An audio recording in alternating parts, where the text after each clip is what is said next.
Good afternoon, everyone, and welcome to the Institute of Food Science and Technologies webinar called Plant-Based Foods, Regulatory and Safety Considerations for New Product Development. This has been jointly organised by the IFST Food Regulatory Special Interest Group and the Food Safety Special Interest Group. My name is Mel Bolger, and I am the chair of the Food Regulatory SIG Special Interest Group. I'm also head of regulatory affairs for Danone and have previously worked across dairy, specialised nutrition and food supplement sectors for FMCG companies. I'm chairing this webinar today with Sean, and I'll let him introduce himself. Hi everybody, my name is Sean Kokot, and I'm the chair of the Food Safety Special Interest Group for IFST.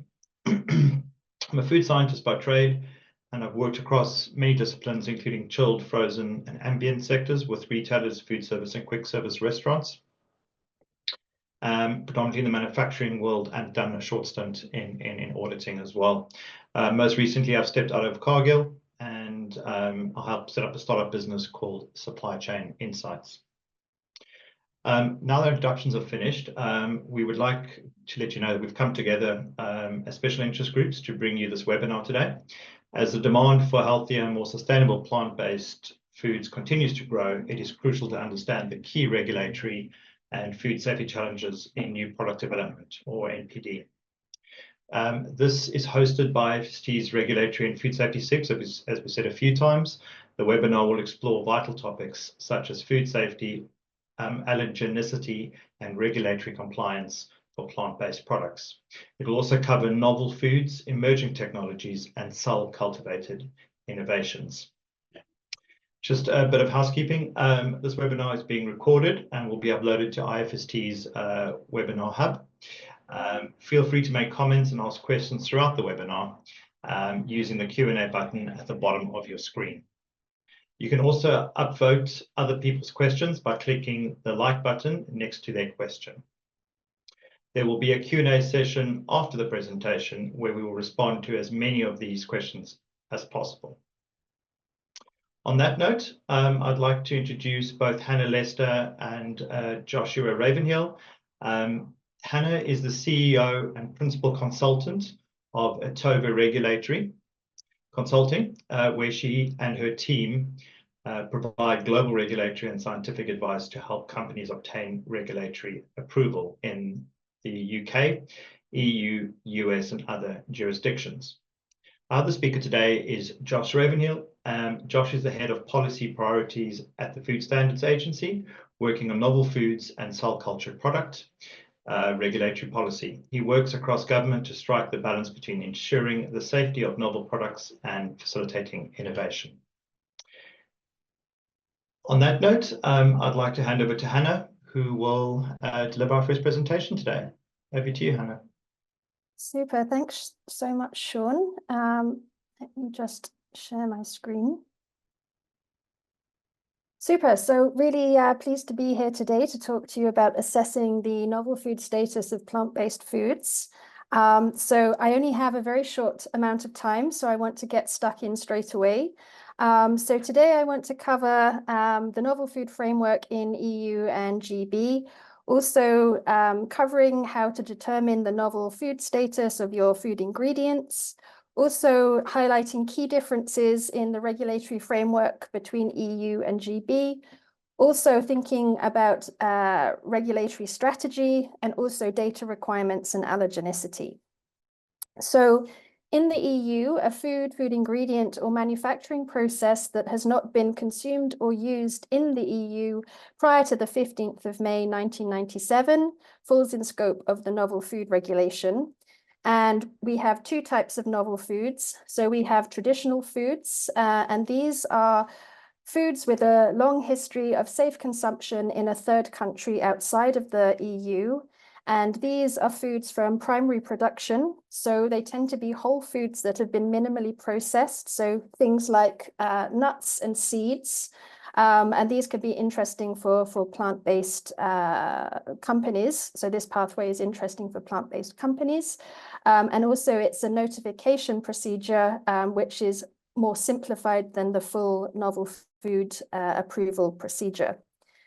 Then you have your truly novel foods, of which there are 10 categories. And the most relevant category for plant-based is foods consisting of, isolated from, or produced from plants and their parts. What's important to highlight is that food additives, including colors, food enzymes, flavorings, extraction solvents, and GM foods are not considered in scope of the novel food regulation, as they're all covered by their own regulatory framework.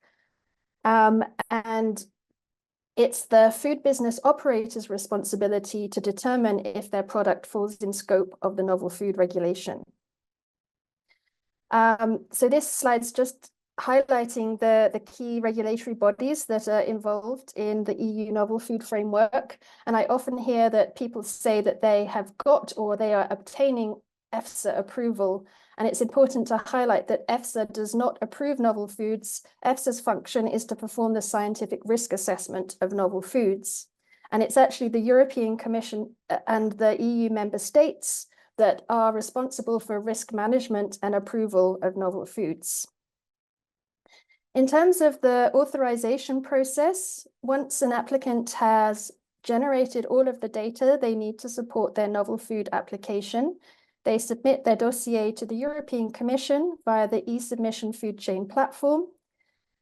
The European Commission then validates their dossier, so they perform a suitability check to make sure that the novel food is in scope of the novel food regulation. And this should take approximately 30 days. Once the EC has performed their suitability check, they then send a mandate to the European Food Safety Authority, or EFSA, to perform their suitability check. And this should take around 30 days. And during this validation, EFSA's checking the dossier against the guidance and also ensuring that the applicant has met their obligations for the notification of studies. I'll explain more about this in a later slide. Once the dossier has passed validation, then EFSA starts their risk assessment, which should take 9 months. However, during this 9-month period, EFSA can stop the clock at any time and reach out to the applicant to request further information or further data. Once EFSA's completed their risk assessment, they then prepare a scientific opinion, which is reviewed by the European Commission and member states. The European Commission drafts a draft implementing regulation, and then the member states vote on whether or not to approve the novel food. And in the EU, voting is by qualified majority voting, whereby 55% of EU member states, representing 65% of the EU population, need to vote in favour in order to authorise a novel food. So the timeline from submission to authorization should be around 1.5 years, but in practice, the average is 2.5 years. And this figure is based on an analysis that Atova performed last year. So how do you check if your product is novel? So as I've already mentioned, it's the responsibility of the food business operator to assess whether or not their product is novel. And for certain foods, it's very obvious. So for cell-cultured meat or ingredients or proteins derived from precision fermentation, these are clearly novel. But for other foods, such as plant-derived ingredients, it can be more complex. So the first place to check is the Union list of novel foods, and this is the list of all approved novel foods. So if you check this, you can see if your ingredient is already approved as a novel food. If it is, you need to check whether or not data protection has been applied to a particular novel food. And data protection means that you cannot sell the same product during the period that the data protection applies without submitting your own dossier. So I will explain a little bit more about that in a later slide. But also, if your ingredient is already in the Union list of novel foods, you need to make sure that your product meets the authorized specifications and conditions of use. So the second place to check is the European Commission or the EC catalogue of novel foods, which is a non-exhaustive list of food ingredients that have been reviewed for their novel status. But if your ingredient says that it's not novel, you need to be very careful, because in certain cases it may not be novel for use in food supplements, but if you were to use it as a food ingredient, it would require novel food authorization. It's also important to check on the European Commission website if there's been a recent Article 4 member state novel food consultation. I will explain more about this process in another slide, but it's important to check there. If there was a consultation for your ingredient, what was the outcome? You know, was it novel or is it not novel? And then you need to think about your specific ingredients. Has your product got a history of consumption in the EU prior to 1997? And you've got a good body of evidence to support history of consumption? Also, has your product been consumed significantly outside of the EU? If so, then it could be eligible for a traditional food, which is a much more simplified procedure. So that's also worth considering. You also need to consider whether or not the manufacturing process that you're applying is new or novel, and also whether the production process may give rise to any changes in the composition, structure, metabolism, or level of impurities in your ingredient.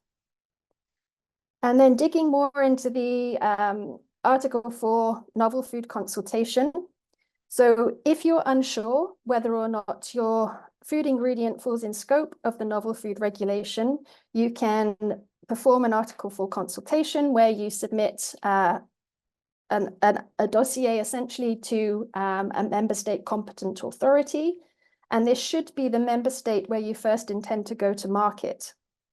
So you need to follow implementing regulation 2018-456, where you will submit a cover letter, a technical dossier, which will include information on the history of consumption of your ingredient, the manufacturing process, and also compositional data for your ingredient. And in certain cases, you may want to compare the composition of your ingredient to another non-novel ingredient. So essentially, you're building up your body of evidence to support non-novelty. And also you need to prepare an explanatory note, which is essentially where you are justifying why your ingredient is not novel.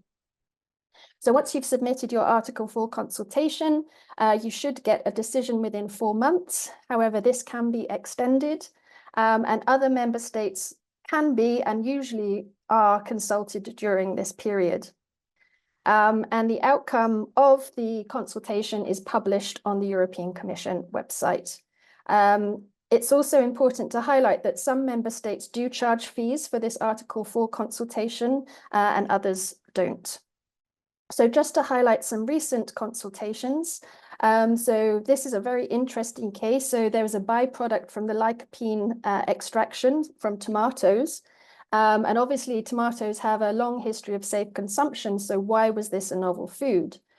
So in the consultation output, they say that it's a fiber-rich tomato byproduct, but there's no history of consumption of the byproduct itself. And actually the composition of the byproduct versus the untouched tomato is different. And it's different in terms of its nutritional composition as well, because there's no lycopene present. So therefore, they concluded that this byproduct from lycopene extraction was a novel food. Compare it to another example, which is the cereal protein concentrate, which is again a byproduct from bioethanol production. And this is a mixture of wheat and triticale.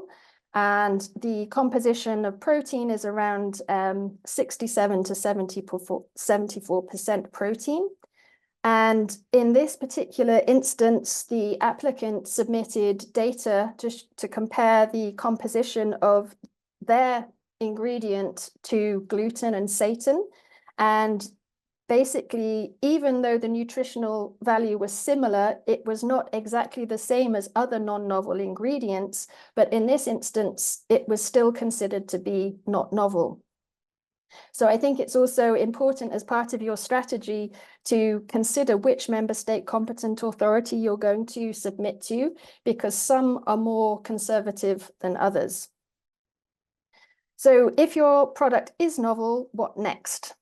So obviously you need to determine exactly which studies you need to perform to support your novel food application. And as a first starting point, you should consult the EFSA guidance documents. I want to highlight that that EFSA has just published new guidance, so new scientific guidance and administrative guidance for novel foods, both of which are applicable from the 1st of February next year. However, it's important to also consult the other relevant guidance documents that could be applicable to your particular product. So there's guidance on genotoxicity, literature reviews, small particles. So you need to ensure that you're consulting all relevant guidance documents for your particular novel food. In terms of the dossier itself, you need to be following Regulation 2017, 2469, and as I've mentioned, the guidance documents. And it's also important to obtain an EFSA ID for your novel food dossier. And then it's a case of building out your dossier, covering the identity of your novel protein, the production process, compositional data, toxicological information, allergenicity, etc. And again, just to mention again the data protection. So at the point of when you submit your dossier, you can request data protection for any proprietary information or data you've generated to support your dossier. And if granted, this means that no other company can piggyback on your authorization for a period of 5 years. So this does not block them out of the market, but they cannot market the same product unless they submit their own dossier and their own data. And we can't talk about the EU without mentioning the transparency regulation. So the transparency regulation applied from the 27th of March 2021. And under the transparency regulation, there's the obligation for applicants to notify certain studies to EFSA prior to the study start date. And in order to do this, you need to obtain an EFSA Connect account. And then that's the platform where you notify your studies. So not all studies are in scope, but any study relating to safety, digestibility, or stability need to be notified in advance. And this is incredibly important because if you don't do it correctly, then you will be issued with a 6-month penalty. So this really extends your timeline to market. And in terms of the novel food studies that you need to perform, it's really going to be on a case-by-case basis, depending on the starting materials of your production process, the production process itself, and any raw materials or processing aids or solvents that you're using during the manufacturing process, and then the nature and composition of the novel food itself. In terms of plant-based novel foods, what's really important is to capture information and data on the source and the identity of the plant. Also, information about the cultivation conditions and harvesting conditions. We also need to consider mycotoxins and other metabolites that could be present, but also bioactive compounds that are produced by the plant. And then we need to think about pesticide use and whether or not we need to test for pesticides in the final novel food. Something that's really important for plant-based ingredients is looking at anti-nutritional factors. And then we need to consider as well the manufacturing process and the raw materials that are used during the production process that could include extraction solvents that would need to be tested for in the finished product, and then any isolation and purification steps. So just covering allergenicity, in the new novel food guidance, or the updated novel food guidance, I should say, EFSA has significantly expanded on the allergenicity section. So it's now following much more of a tiered approach. So for novel foods where there's no protein present, there are no data requirements. For novel foods produced from or with materials containing allergenic foods listed in Annex 2 of Regulation 1169/2011, where there's mandatory labeling requirements, then there are no data requirements, but you do need to label your novel food as containing that allergen. If it's a minor allergen, so not one of the mandatory allergens that require mandatory labeling, then you're following a tiered approach. So you need to do a literature search looking at the prevalence and potency of the food allergy, severity of symptoms, and then you need to detect or provide analytical data on the presence of the allergen in a minimum of 3 batches of the novel food. For novel foods for which the allergenic potential is unknown, then we need to follow a tiered approach. So starting off with a literature review, looking at protein digestibility, looking at proteomics, so the amino acid sequence, and looking at sequence homology with known allergens, and then going to the next tier, which would be looking at cross-reactivity, so looking at human serum-specific IgE binding assays, or even human studies such as skin prick tests. So very quickly,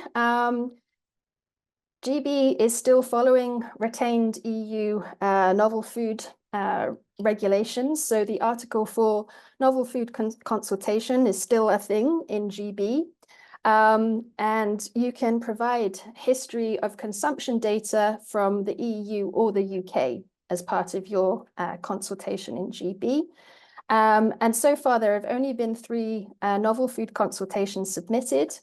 And I think this one is particularly interesting. So the decoctions of monk root. So originally in EU, it was classified as a novel food. And then recently, FSA concluded that monk fruit decoctions were not novel. And then this triggered the EU to update their conclusion. So the Food Safety Authority in Ireland updated their conclusion in October of this year. And then very, very briefly, looking at the difference between the novel framework in EU and GB. So Regulation 2018/2283 is still applicable in GB. The novel food dossier structure is the same for EU and GB. We obviously are not submitting novel food dossiers in GB via the e-submission food chain platform, but the FSA does have its own platform for applicants to submit their dossiers. Some EFSA guidance are applicable still in GB, and this is going to be reviewed on a case-by-case basis, and I'm sure Josh can give us more information on that. The Article 4 novel food consultation is still valid in GB. However, the good news is in GB, the transparency regulation does not apply, so there's no requirement for the notification of studies. Also, we don't have the complicated qualified majority voting in GB as we do in the EU. However, to get a product approved in GB, then it goes to ministers. And also data protection is still applicable in GB. However, FSA is proposing other reforms to the regulated product framework, which Josh is going to talk to us about in his presentation shortly. But in terms of strategic considerations, so GB continues to follow retained EU novel food legislation. The dossier structure is the same as the EU. So you can, with one dossier, you can apply to 2 different jurisdictions. EU timelines can be long and unpredictable, but it's still unclear whether GB is going to be any faster. Good news, no transparency regulation applicable in GB. And then in terms of the Article 4 consultation, the history of use of a food ingredient in the UK can also be used to support an Article 4 consultation in EU, but there is no mutual recognition there. So you would have to submit an Article 4 consultation in both regions or a novel food dossier in both regions. And finally, it's the responsibility of the applicant to generate good quality data and dossier. So that's the end of my talk. So I'm very pleased to hand over to Josh, who is going to tell us all about the FSA.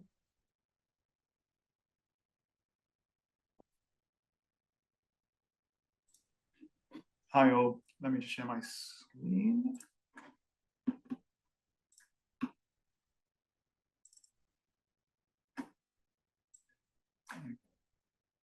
I think you can all see that. Please shout if you can't. As Sean said, my name is Josh Ravenhill. I work in the Food Standards Agency. So that's the body that ensures safety of food in England, Wales and Northern Ireland. We work very closely with our counterparts in Food Standards Scotland, which is a separate but related organisation. So today I really want to build on what Hannah's just mentioned there. I want to give you a brief overview of the FSA's regulated product system, how it differs a little bit from the EU's, as Hannah has said, and also the reforms that we want to make to it in the next year or so. I thought it'd be quite useful to give you an overview of the sort of tips or what we're looking for in dossiers, and I can give you general tips there for anyone wanting to submit novel food applications. And then I really want to give you an opportunity to hear about our new innovative project to regulate cell-cultivated products, which you may have seen talked about on various media channels. So don't want to re-emphasize what Hannah said, but the FSA, now working with Food Standards Scotland, is separate from the EU when it regulates new products. We have 12 different types of regulatory regimes. Novel foods is one of them, but includes additives, flavorings, feed additives, etc. Much like in the EU and with EFSA, applicants that want to submit an application, sell their food on the Great British market, need to submit a dossier to us. A lot of the sort of like folder structures, the guidance that we ask applicants to follow is similar, if not the same, as that from EFSA. So if submitting a dossier to us, we ask you to look at the EFSA guidance and to remember that we are a relatively new regulated product system. We've only recently left the EU in terms of sort of regulatory terms. So remember that when you're thinking about your applications. A bit unlike the EU, we in the FSA both do risk assessment and risk management. So in the EU, it's the EFSA does the risk assessments, it's the EU Commission that does the management. We do both. What happens is with risk assessments, that's when a dossier comes in and we, as well as our independent scientific committee, conduct a risk assessment of all the risks of a potential food. And then they produce a scientific opinion. That then goes to us in the Food Standards Agency, along with counterparts in Food Standards Scotland, and then we think about how to control the risks. And if we think that a food should be put on the market, but under certain conditions, we then recommend that to ministers. On average, this process from application to ministerial recommendation takes around 2.5 years. This is completely dependent upon the quality of the dossier, as well as the complexity and the novelty of the food. If we've had experience in regulating something similar before, it's likely that will be a bit quicker than something that is completely new. So I've mentioned, and I think Hannah trailed this as well, we want to reform bits of our process. We're really confident that the EU legislation that we've inherited, that we use to regulate products, can ensure food safety. But there's certain things with particularly the process that's enshrined in legislation that we can change in order to be more streamlined. So, for example, at the moment, following the EU retained law that we kept after Brexit, certain types of foods that have already received an approval need to be renewed, or at least get another approval from us every 10 years. The biggest ones here are like the genetically modified organisms, but also include smoked flavorings.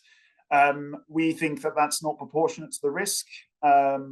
We think that we should only really do a reassessment of a product if we think there is a new safety risk that has popped up since we last assessed the product. So we're going to pass legislation to remove the need for this renewal every 10 years. And then second, what we really want to do is get rid of this process whereby whenever we recommend something to a minister and they approve the food to go onto the Great British market, at the moment we need to lay secondary legislation in Scotland and in Westminster, basically adding another 3 to 6 months, just adding something into law to confirm what the minister has said.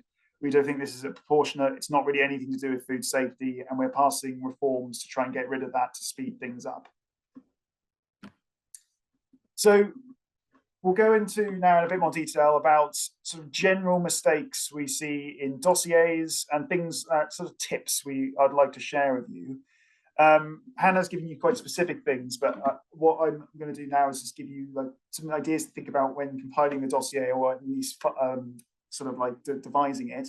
The first thing, as I'm sure everyone knows, is think about safety from the start. Absolutely the start. When you start to develop a product, this is one of the first things you should think about. When compiling your dossiers, you need to not see it as an exam question, that there's a right and wrong answer. See it as a narrative. The narrative needs to be really clear as to why you've considered certain hazards in both your final product and the production process, why you've conducted certain studies or tests, or you're relying upon certain pieces of evidence, and crucially, why you haven't mentioned certain tests, or why you haven't mentioned certain hazards. And if you have omitted something, be explicit as to why. What we need to do as well is make sure that tests that are carried out are relevant to evaluate the risk. Again, this will be dependent upon what you deem to be the most proportionate tests for certain risks. But we've had a lot of dossiers where the tests are not proportionate. And that means we have to, and if there's any additional information we need to ask for, we need to stop the clock, ask you to provide more information. And actually, the vast majority of delays in our process comes from when we need to stop the clock and ask for more information. So the more you put in and the better quality dossier you submit straight away, the quicker the application can be assessed. And just a formatting thing, dossier files need to be properly identified. Annexes and references need to be really, really clear. And I'll go into this in my next slide. Particularly when you're quoting evidence, or maybe you're relying upon a study that has already been done and you haven't done yourself, you need to provide references to the claims. Don't make baseless claims. We're automatically going to come back and ask you why you've made that claim. Some things, understandably, do not instantly strike people as being important for food safety, but actually it's information that we think is and needs to be included. That includes the quantity of substances used in most general terms. Often people forget to include packaging materials, how you're going to package the material, how is it going to be transported, how is it going to be stored, is it going to be chilled? These questions, we need that information to assess. One thing that I would say that with any particularly novel foods is you need to be clear about your intended use. Do you intend for your novel food to completely replace, I don't know, a consumer's consumption of a traditional food, or is it simply to supplement it? And that will affect our ability to assess, because one of the things we do is looking at the nutritional either positives or negatives, put it very bluntly, of this new food going onto the market. So we need to know what your intended use is. As Hannah said, our confidentiality processes are basically the same as EFSA's. Again, we can look at dossiers in certain UK languages, including Welsh, but it's it's much easier and it's much quicker if information is presented in English. And the sort of flip side of what I've just said are the sort of the good dossier and what we look for. I mentioned it's a narrative. It meets the requirements laid out in guidance in legislation. So remember, we're still following EFSA guidance and EU novel foods framework. Highlight how it behaves in the human body, any risks and why you consider those risks, and then how it's made. And as I've said, you really think about if you've conducted new tests, explain to us what those tests are. If you're relying upon existing data, explain why you've gone for that data and why it's applicable for your food. So that's a brief overview of what we're looking for in dossiers. And I just really wanted to use this time to talk about something new that we're doing, as well as the reforms to our wider regulated product system. We're doing something much more specific for cell-cultivated products, aka cultivated meats, fats. Lab-grown meat is another term you see in the press. We know the UK as a burgeoning industry here. We know we're going to receive quite a few applications for the next couple of years, and we want to be in the front foot. Unlike certain technologies, though, I'm sure you're aware that cell-cultivated products are relatively new. There's lots of ways of producing them, and there are potential safety risks that we need to learn more about as a regulator. This lack of knowledge is going to hinder our ability to make effective decisions. So we felt like we need to do something proactive here. And we're hearing loud and clear that startups in this space need greater clarity about regulatory deadlines, timeframes, what they need to include in their dossiers to assure us of safety. So because of this, we have successfully bid for money from our Department of Science, Innovation and Technology to run a regulatory sandbox. Sandbox is it's a buzz term that is used by regulators in different ways, but essentially what it does is it ensures a program where a regulator can work extensively with industry to strike regulatory actions that make that balance between food safety on one hand and innovation on the other. So what we're going to do is we're going to run a program for 2 years between February 25 to February 27. And we intend to work with a small number of academic bodies and companies to achieve these 3 objectives. First is what we can call food safety. That is how we agree on the common hazards associated with cell-cultivated products and the minimum levels of studies or tests that companies should conduct in order to generate the data to put in their dossiers to prove that they've mitigated those risks. Second objective is what you can broadly call essential policy questions. We need to work out, answer questions that need to be answered before these products can go onto the market if we deem food to be safe. One of the big ones here is how can they be labeled so consumers are not confused with a more traditional meat product. But also things like how do you inspect the hygiene of a particular production plant, and trade and export considerations are questions as well that we need to explore. And finally, as one of the main objectives of the sandbox, we'll be able to provide pre-application support, and much more of it than we can at the moment. Because of resource limitations in the agency, we can only offer very specific forms of pre-consultation support at the moment, but we appreciate that in doing so, we can help improve the quality of dossiers. So as part of the sandbox, any company that wants to submit a CCP application to Great Britain will be able to access that consultation. So that's the objectives. Outputs, I'll go through very quickly. We want, at the end of the 2 years, to have published very clear guidance specifically about cell-cultivated product production, what companies need to do to ensure us of safety. And also we will have published those policy positions on things like labelling, on hygiene inspections for production plants, etc. These will be published intermittently throughout the programme, so we won't wait until the end of the 2 years for companies to benefit from this. It will be there. We've committed to DSIT that as a minimum viable product, 2 applications will have been undergone a risk assessment. So if you remember, that is the process by which our independent scientific body provides an opinion on the safety of a particular product. It then just needs to go through risk management and then recommendations to minister before it goes into the market. But as a minimum, we'll have 2 of those done by the end of the programme. And finally, we're going to set up cross-government networks of regulators so we can approach regulation in a holistic way. The FSA and the FSS are the big players in regulating this, but also DEFRA, an environment body, as well as other regulators have a stake. So we'll bring that together. And we're also going to be setting up a cross-regulator network that's an international one. We're fully aware that we're not the only agency that is assessing this, so we want to tap into the knowledge of other regulators as well. So really quickly, by the end of the programme, we're going to have a much greater understanding of the production processes and the hazards associated with these products. We will, in doing so, be able to provide better guidance and consultation to companies so they have greater clarity, which they will then be able to use in order to get more confidence in investing in the UK. We're also going to be using some of this money to set up a subgroup of our scientific committee so they can have explicit specialism in these products and the production of them.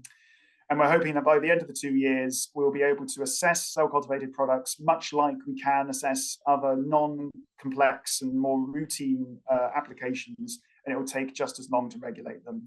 That's our aim. That's me. I'm going to stop sharing now. And I think I am passing over to one of the moderators for Q&A.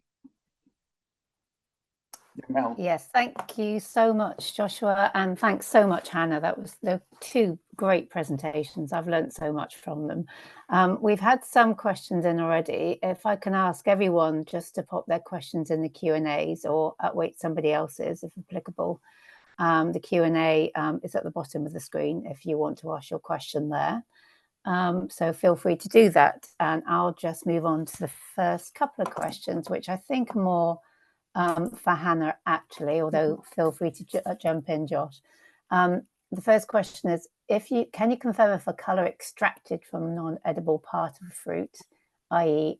avocado stone, can be regarded as a novel ingredient?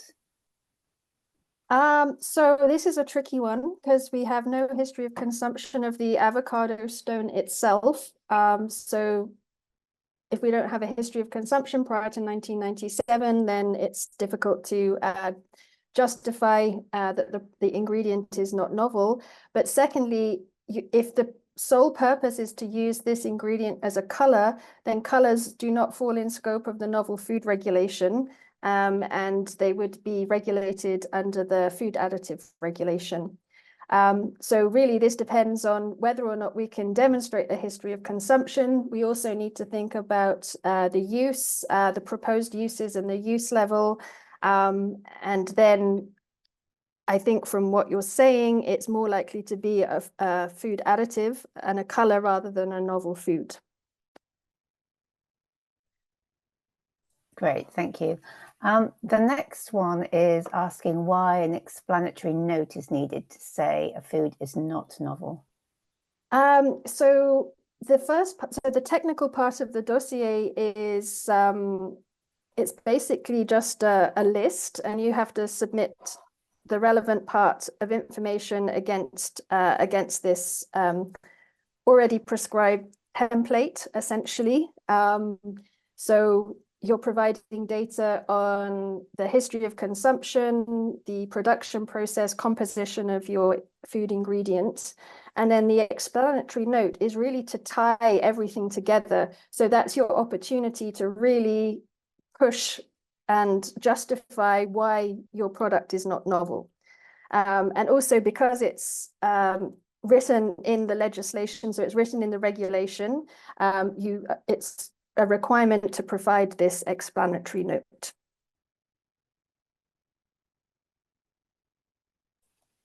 Thank you, Hannah. I don't know, Sean, you've had a chance to look at some more questions. Yeah, I do. I have. So I think the next question is just around what support is available for local regulatory support or enforcement when faced with small and startup companies.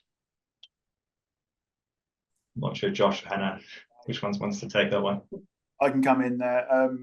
This is one thing that we want to explore in the sandbox, and I know it's not just all cultivated meats that we're talking about, but we appreciate that a lot of these sort of hygiene inspections are done by local authorities in the UK, and a lot of sort of existing officers do not have expertise in like looking at these products, particularly like, and you know, an abattoir is very different from a cultivated meat production plant, for example.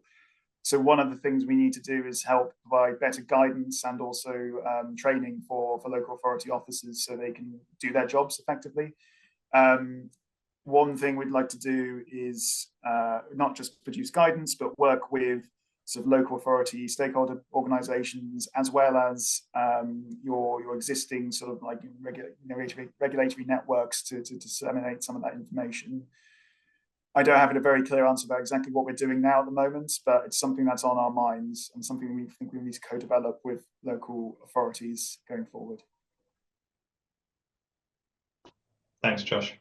The next question is, would a food be considered novel if it's used in raw material, or would it have to be a single ingredient? So for raw materials used in the production process, you need to assess the safety and suitability of raw materials used in the production process, but you wouldn't need a novel food approval necessarily for a raw material used in a production process, but you would need to consider what the raw material is and whether it's going to be present in the finished ingredient or not. So whatever your final ingredient, if you've used a novel raw material, what are the risks, what are the safety hazards, and is that going to be present in your finished food ingredient or novel food?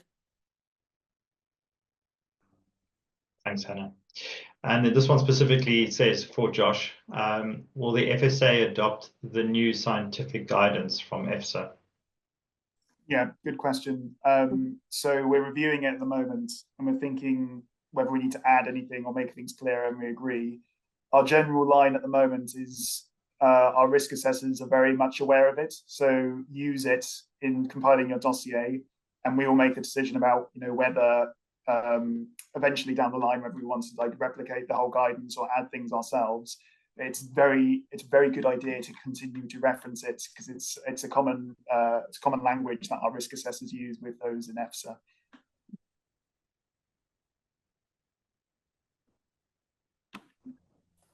Great. The next question actually is a follow-up question that might be good just to lead on now, Josh. It's leading on your comment about upskilling local authorities to help with this, to help educate and support local companies and startups.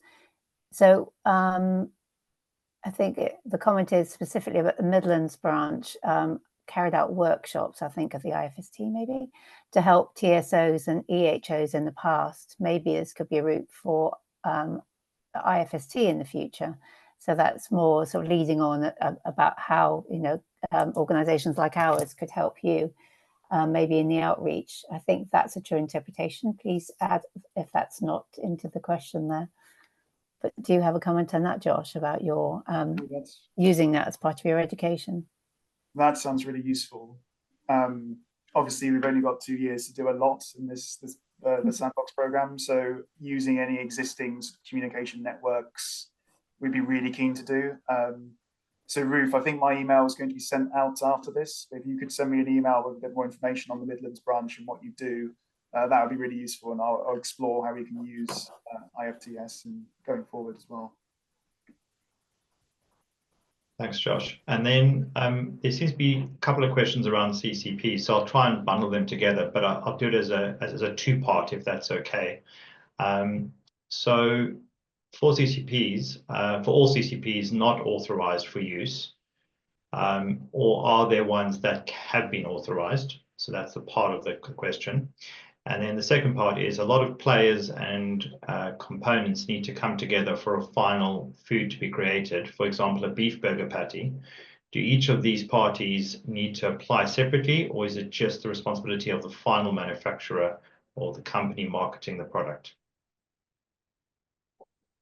Very good questions. On the CCPs being authorized for use, not here on Great Britain, not in Europe. The main one is in Singapore. One has been approved, and by approved I mean it's on the market. And the FDA in the US has passed a no questions letter to producers, but they aren't on the market yet. So it's still really sort of nascent in a global scale. We've got 4 in our application process at the moment, but they are going through the validation stages, so they aren't in risk assessment yet. I think that's all I can answer for that one. And then your last point is a really good one. One thing we want to do in the Sandbox is explore this, and the risks that come into each bit of the production process, whether it's the biopsy, whether it's the cell line proliferation and the creation of the media. At the moment, we say it's the responsibility of the final manufacturer and the one actually making it, to submit the application, to outline what the risks are. And then obviously they need to understand the tests and the risks that have been assessed from the different ingredients that they've used. So I know a lot of the ancillary companies that are helping these companies, that's the companies that submit dossiers, they don't just provide a product, they provide all the information that goes with the product, which they then can slot into dossiers. So it is the responsibility of the actual the applicant, as it were. Thank you. And if I can cluster two together for Hannah here. First one is, where can I find a list of novel foods? Are they listed in the regulations? And then leading on from that, here's a question. Is it better for food not to be novel than novel? Yeah, so the first one, there's the union list of novel foods. So that is the regulation that outlines all of the approved novel foods. So you can find that on the European Commission website. And then in terms of whether it's better to be a novel food or not a novel food, I think it depends who's asking the question. In a lot of respects, you don't want to be novel, because you have to invest a significant amount of time and money to get a novel food approval. But then if you are a novel food, then you can differentiate yourself from other foods already on the market, and you can have that 5 years data protection, which means that no other company can sell the same food ingredient as you unless they submit their own data and dossier. So yeah, investors want you to be not novel, but they also want you to be novel. If we're talking about startup companies. So yeah, it really depends who's asking. Thank you. And just another one quickly leading on from that, sorry, Sean, is does using a novel ingredient in a product make the final product novel? I think two people have liked that, so it's probably a good add-on to that question, if you don't mind. It's again linked to that one of the first questions about the raw materials. So it really depends what we're talking about. So if we're thinking about cultivated meat, and if we're using a novel culture media ingredient that doesn't have a safe history of use or a history of use in food, then it's not always going to be necessary to get a novel food approval for that particular component. But what the applicant does need to do is perform an extensive risk assessment and provide data as part of their application to justify using that particular component.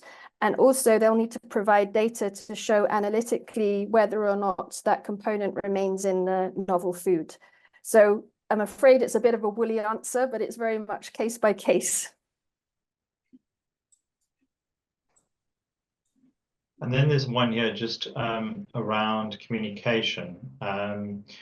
What are some marketing or communication related common mistakes that people need to pay attention to? It's a very broad question around novel foods, that is, I'm assuming is what they're asking.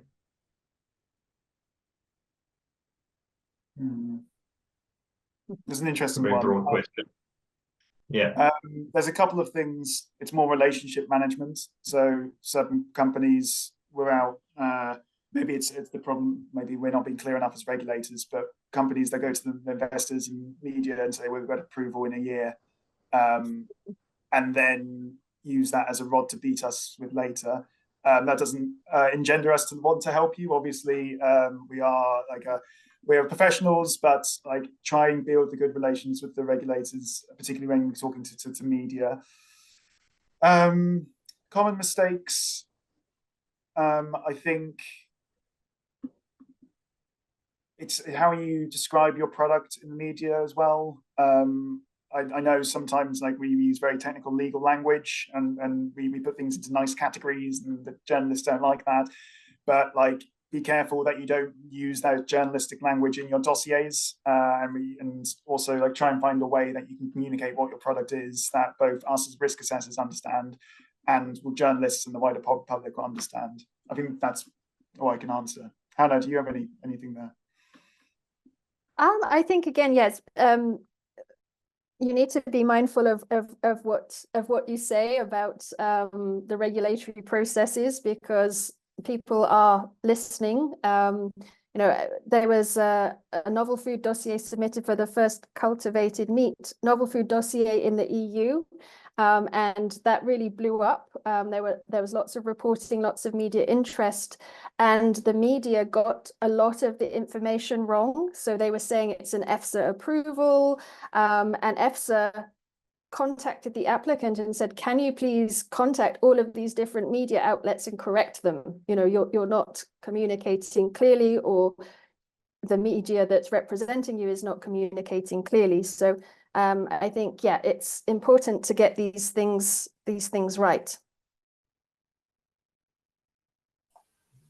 Great. I think in the interest of time, there are a few questions we haven't been able to answer, but thank you for sending them anyway. But in the interest of time, I think it takes to me to thank Hannah and Josh so much for the webinar today. It was so interesting, which is shown by the level of attendees and the questions.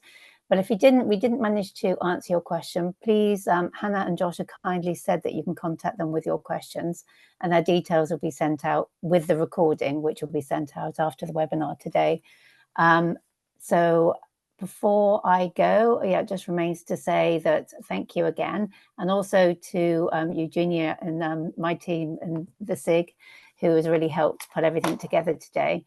A short survey will be sent out after the webinar ends, so please feel free to fill that out. And thank you again for everyone attending and listening to the webinar. Thanks all. Thanks, everybody. Thank you.